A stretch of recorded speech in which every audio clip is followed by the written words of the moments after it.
ಶಿವರಾತ್ರಿ ಟೈಮಲ್ಲಿ ಪಾಂಡವರು ಇಲ್ಲಿ ಇದ್ದರಂತೆ. ಪಾಂಡವರು ಆ ಶಿವರಾತ್ರಿಗೆ ಶಿವ ಬೇಕಲ್ಲ, ಭೀಮ ಹೋಗಿ ಲಿಂಗ ತಂದಿದ್ದಕ್ಕೆ ಭೀಮಲಿಂಗೇಶ್ವರ ಅಂತ ಹೆಸರು ಬಂತು, ಭೀಮೇಶ್ವರ ಅಂತ ಹೆಸರು ಬಂತು. ಇಲ್ಲಿ ಭೀಮಲಿಂಗ ತಂದ ಮೇಲೆ ಅಭಿಷೇಕಕ್ಕೆ ನೀರು ಬೇಕಲ್ಲ, ಕಲ್ಲು ಬಂಡೆ ಅರ್ಜುನ ಬಾಣ ಬಿಟ್ಟು ನೀರು ತಂದಿತ್ತು, ಸರಳ ಹೊಳೆ ಅಂತ ಹೆಸರು. ಆಮೇಲೆ ಧರ್ಮರಾಯನ ಪ್ರತಿಷ್ಠಾಪನೆ ಅನ್ನೋ ಪ್ರತೀತಿ. ಇಲ್ಲಿ ಪುರಾತನವಾಗಿ 300 ನಮ್ಮ ಹಿಂದೂಗಳ ಮನೆ ಇದ್ದಂತೆ ಯುದ್ಧಮ್ಮನ ರೋಗ ಅಂತ ಬಂದು ಎಲ್ಲ ನಾಶ ಆಗಿ ಹೋದರು. 100 ವರ್ಷ ಪೂಜೆ ಇಲ್ಲದೆ ಹಾಗೆ ಇತ್ತಂತ. ಆಮೇಲೆ 2002ರಿಂದ ನಿತ್ಯ ಪೂಜೆ ಸ್ಟಾರ್ಟ್ ಆಯಿತು. 2014ರವರೆಗೆ ಅದರ ಒಳಗಡೆ ಅತಿರುದ್ರ ಮಹಾಯಾಗ ಆಯಿತು. ಈಗ 4 ವರ್ಷದಿಂದ. ಈಗ ಈ ಶಿವರಾತ್ರಿಗೆ ಅಷ್ಟೊಂದ ಇದೆ, ಅದ್ಭುತವಾದ ಶಕ್ತಿವಂತ. ಈ ನಂದಿ ಮಂಟಪವನ್ನು ಜಯಚಾಮರಾಜೇಂದ್ರ ಒಡೆಯರ್ ಮೈಸೂರು ಮಹಾರಾಜರ ಆಡಳಿತದಲ್ಲಿ ಕಟ್ಟಿದಂಥ. ಇದರ ದೇವಸ್ಥಾನದ ಪಕ್ಕದಲ್ಲಿ ಪುರಾಣ ಮಂಟಪ ಅಂತ ಇದೆ, ಅದರ ಒಳಗಡೆ ಒಂದು ಗುಹೆ ಇದೆ.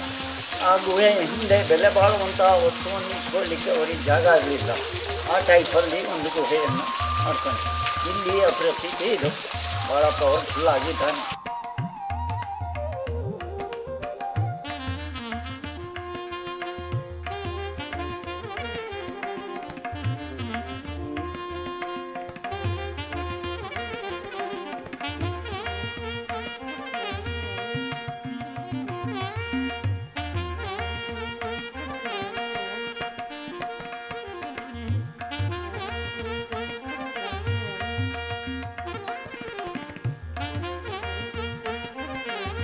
ಅಭಿಷೇಕಕ್ಕೆ ನೀರು ಬೇಕು ಅಂತ ಹೇಳಿ ಯೋಚನೆ ಮಾಡುವಾಗ ಅರ್ಜುನ ಬಾಣ ಬಿಟ್ಟು ನೀರು ತಂದು ಕಲ್ಲು ಬಂಡೆಯನ್ನೇ ಹೊಡೆದು ನೀರು ತಂದಿದ್ದು. ನೀನು ಎಷ್ಟು ದೂರ ಹೋದರೂ ಜಲದ ಚಿಲುಮೆ ಕಾಣೋದೇ ಇಲ್ಲ, ಕಲ್ಲಿನ ಪತ್ರೆಯಲ್ಲೇ ಬರೋದು.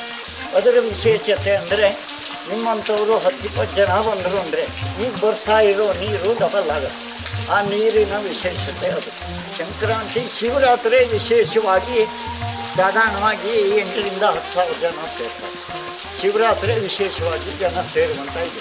ಸಂಕ್ರಾಂತಿ, ಶಿವರಾತ್ರಿ, ಯುಗಾದಿ ಕಮಿಟಿ ಬಂದು ವಿಶೇಷವಾಗಿ ಪೂಜೆಯನ್ನು ನಡೆಸಿ ಬಂದವರಿಗೆ ಅನ್ನದಾನ ಮಾಡುವಂಥದ್ದು ಇದೆ. ಅದರಲ್ಲಿ ಶಿವರಾತ್ರಿ ಜಾಸ್ತಿ.